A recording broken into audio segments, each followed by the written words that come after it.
Hi dears, welcome back to Mayflower.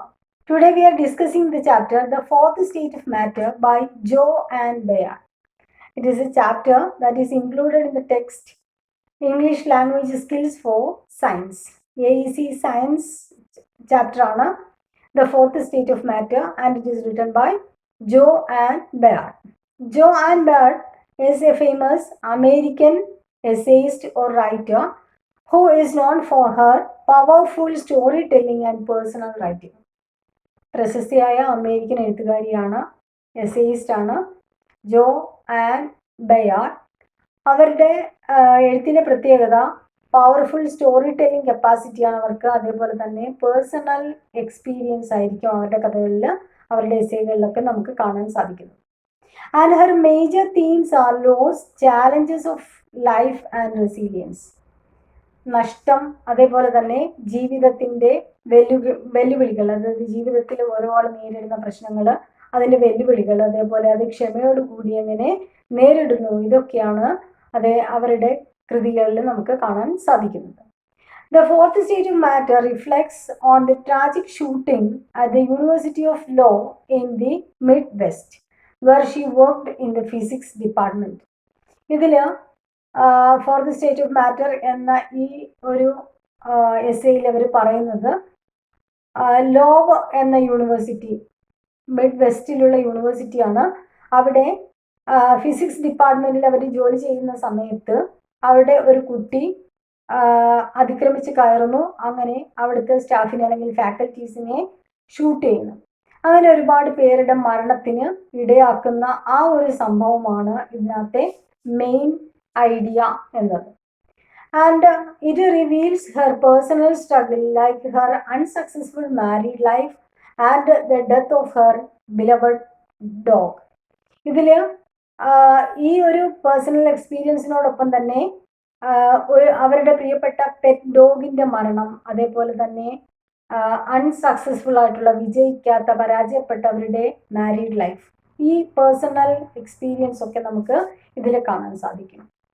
And the essay pictures her talent to find a deep meaning in the chaos of life and the fragility of life. ജീവിതത്തിൻ്റെ പ്രശ്നങ്ങൾ, അതേപോലെ തന്നെ ഒരു നിമിഷം മാത്രമാണ് ജീവിതം, അല്ലെങ്കിൽ ആ ഒരു നിമിഷ നേരം കൊണ്ട് തന്നെ ജീവിതം മാറി മറിയാം, ഈ ആശയങ്ങളൊക്കെ നമുക്ക് ഈ ഒരു കഥയിൽ, ഈ ഒരു എസ്സേയിൽ കാണാൻ സാധിക്കും. The story begins with a look at her daily life, like her caring for her aging dog, her unsuccessful married life, lonely life, etc. ഈ ഒരു എസ്സേയിൽ നമുക്ക് കാണാൻ സാധിക്കുന്നത് ആ ഒരു പെറ്റ് ഡോഗ്, അതിന് പ്രായമായി, ആ പ്രായമായ പെറ്റ് ഡോഗിനെ ശുശ്രൂഷിക്കുന്നത് കാണാൻ സാധിക്കും. ആ ഒരു പേഴ്സണൽ അറ്റാച്ച്മെൻറ്റ് കാണാൻ സാധിക്കും. അതേപോലെ തന്നെ അൺസക്സസ്ഫുൾ ആയിട്ടുള്ള അവരുടെ വിവാഹ ജീവിതം, അതേപോലെ തന്നെ ലോൺലി ലൈഫ്, ആ ഒരു ഏകാന്ത ജീവിതം, അവരുടെ ഏകാന്ത ജീവിതം, ഇതൊക്കെ നമുക്ക് ഈ ഒരു എസ്സേയിൽ കാണാൻ സാധിക്കും. And it is her work that gives her comfort.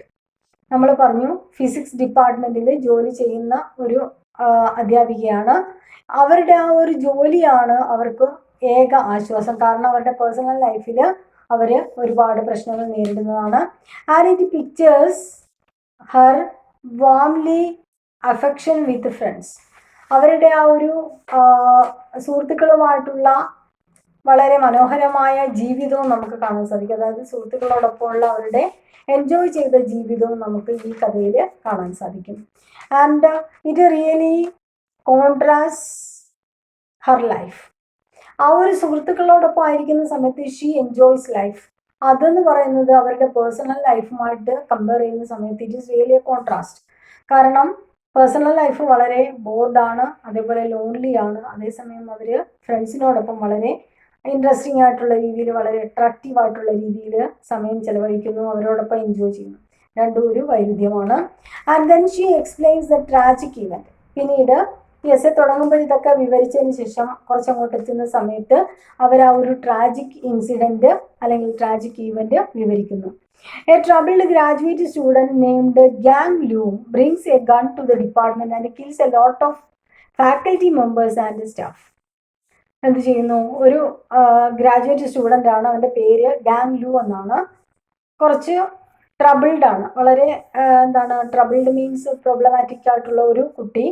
അവൻ ഒരു തോക്കുമായിട്ട് വരുന്നു, തോക്കുമായി വന്നിട്ട് ആ ഡിപ്പാർട്ട്മെന്റിൽ വന്ന് ഫാക്കൽറ്റീസിനെ ഷൂട്ട് ചെയ്യുന്നു. And he killed a lot of people. ഏകദേശം 7 പേരോളം അവിടുന്ന് കൊല്ലപ്പെടുന്നു.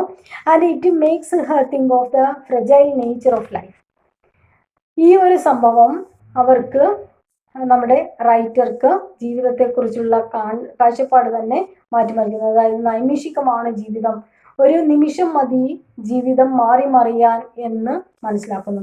And she reveals how people cope up with loss.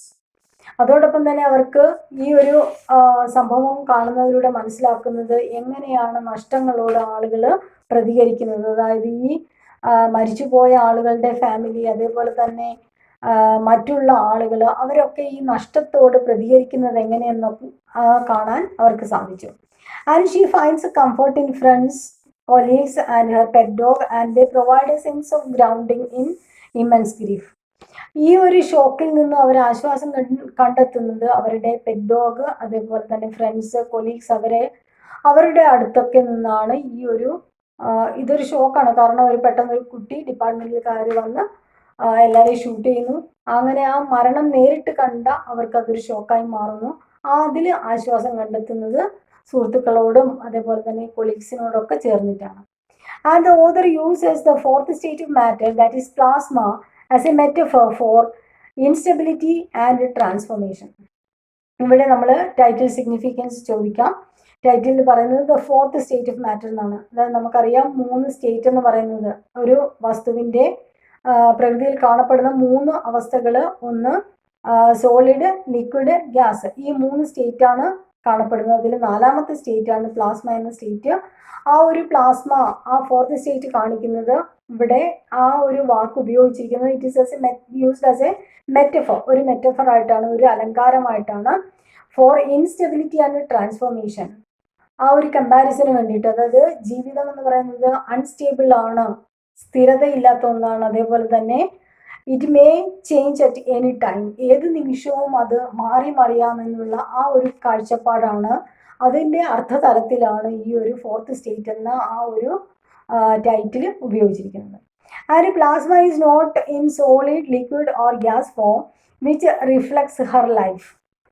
ഈ പ്ലാസ്മ എന്ന ഈ ഫോർത്ത് സ്റ്റേറ്റ് കൊണ്ട് അവർ ഉദ്ദേശിക്കുന്നത് she indicates her own life, അവരുടെ തന്നെ ജീവിതം. നമ്മൾ പറഞ്ഞു it is full of chaos അല്ലെങ്കിൽ പ്രോബ്ലംസ്, ഒരുപാട് പ്രശ്നങ്ങൾ നിറഞ്ഞ അവരുടെ ജീവിതം. അത് തന്നെയാണ് ഈ ഒരു പ്ലാസ്മ എന്ന അല്ലെങ്കിൽ ഫോർത്ത് സ്റ്റേറ്റ് എന്നുകൊണ്ട് ഉദ്ദേശിക്കുന്നത്. The title shows the chaotic and unstable mind or state of her life just as the features of plasma state. പ്ലാസ്മയുടെ അവസ്ഥ പോലെ തന്നെയാണ് അവരുടെ ജീവിതവും. And the narrator also struggles with the death of her pet dog. നമ്മൾ പറഞ്ഞു aged ആയിട്ടുള്ള ഒരു ഡോഗാണ്, അതിൻ്റെ മരണവും അവർക്കൊരു ഷോക്കായി മാറും. And the essay touches the passage of time and A recovery period which alters a person's traumatic sense of self. ഈ ഒരു എസ്സേയിൽ നമുക്ക് പാസേജ് ഓഫ് ടൈം, കാലത്തിൻ്റെ ആ ഒരു പോക്ക് കാണാൻ സാധിക്കും. കാലം മുന്നോട്ട് പോകുന്നതിനനുസരിച്ച് ഈ പ്രശ്നങ്ങളൊക്കെ ഒരു മനുഷ്യൻ്റെ മനസ്സിൽ, അല്ലെങ്കിൽ ഈ ഒരു ആഘാതം, ഈ ഒരു ഷോക്ക് പിന്നീട് കുറഞ്ഞു വരുന്നതായിട്ട്, കാലത്തിൻ്റെ ആ മുന്നോട്ടുള്ള പോക്കിൽ ഈ ഒരു പ്രശ്നങ്ങളൊക്കെ മറന്നു പോകുന്ന ആ ഒരു അവസ്ഥയും കാണാൻ സാധിക്കും. And she contrast the uncontrollable nature of shooting with the discovery of scientific innovations. ഇവർ നമ്മളുടെ റൈറ്റർ കോൺട്രാസ്റ്റ് ചെയ്യുന്നു, അതായത് വൈരുദ്ധ്യപ്പെടുത്തുന്നു. അതായത് ഈ ഒരു ഷൂട്ടിങ്ങിന് കാരണം സയൻറ്റിഫിക് ഇൻവെൻഷൻസ് ആണ്, പുതിയ ശാസ്ത്രീയമായ കണ്ടുപിടുത്തങ്ങൾ കൊണ്ടുവന്നതിലൂടെയാണ് ഇങ്ങനെ ഒരു മാറ്റം മനുഷ്യരിൽ ഉണ്ടായത്. അല്ലെങ്കിൽ ഇങ്ങനെ ഒരു സ്റ്റുഡൻറ്റ് അധ്യാപകരെ കൊല്ലുന്ന ഒരവസ്ഥയിലേക്ക് വരാൻ കാരണം ആ ഒരു സയൻറ്റിഫിക് ഇന്നോവേഷൻസിൻ്റെ പ്രത്യേകതയാണ്, അല്ലെങ്കിൽ ആ ഒരു ടെക്നോളജിക്കൽ വേൾഡിൻ്റെ, ആ ഒരു ലോകത്തിൻ്റെ പ്രത്യേകതയാണ്. ടെക്നോളജി കൂടിയതോടുകൂടി ആ ടെക്നോളജിയുടെ ഉപയോഗത്തിൽ ഇമോഷൻസ് ഇല്ലാത്ത ഒരു അവസ്ഥ വരുന്നു. The essay shows man's capacity to endure tragedy and to transform himself.